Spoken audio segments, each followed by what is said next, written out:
శ్రీ గురుభ్యో నమః. మనమందరం ధనుర్మాస వ్రతాన్ని ఆచరిస్తూ 7వ రోజు పాసుర పఠనం దగ్గరికి వచ్చాం.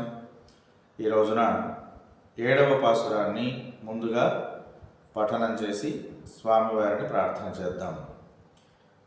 కీశుకేశంగుం ఆనైచ్చాత్తన్ కళందు பேசின பேச்சரவம் கேட்டிலையோ பேயிப்பிண்டே காசும் பிறப்பும் களகளப் பக்கை பேர்த்து வாசனருங்குழல் ஆயிச்சியர் மத்தினால் ஓசை வடுத்த தைரரவம் கேட்டிலையோ நாயகப் பெண் பிள்ளாய் நாராயணன் மூர்த்தி கேசவனை பாடவும் நீ கெட்டே கிடத்தியோ தோஷமுடையாం తిరవేలోరెంబావాయ్.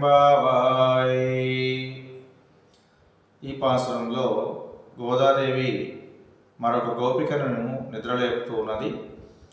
అలా నిద్రలేపడానికి పూనుకుంటూ, ఓ వెర్రిదానా, నల్లటి పక్షుల ఊసులాటలు, కీచుకీచుమనేటువంటి శబ్దాలు వినిపించడం లేదా? మెడలలో ధరించినటువంటి కాసుల పేర్లు ఒకదానికొకటి రాచుకుంటూ ఉన్నటువంటి ఆ ధ్వనులు నీకు వినిపించడం లేదా?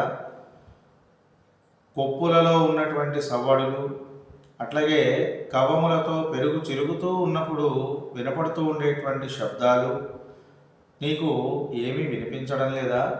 ఓ గోపికానాయకి, ఆ గోపాలుని యొక్క ప్రేమలో అంతర్లీనమై రమిస్తూ ఉన్నటువంటి ఓ గోపికాదేవి, వాళ్ళందరూ కూడా, ఇక్కడ ఉన్నటువంటి వాళ్ళందరము కూడా ఆ శ్రీమన్నారాయణమూర్తిని కేశవ, నారాయణ అనేటువంటి నామాలతో పిలుస్తూ పాటలు పాడుతూ ఉంటే ఇంకా నిద్రపోతూ ఉన్నావా?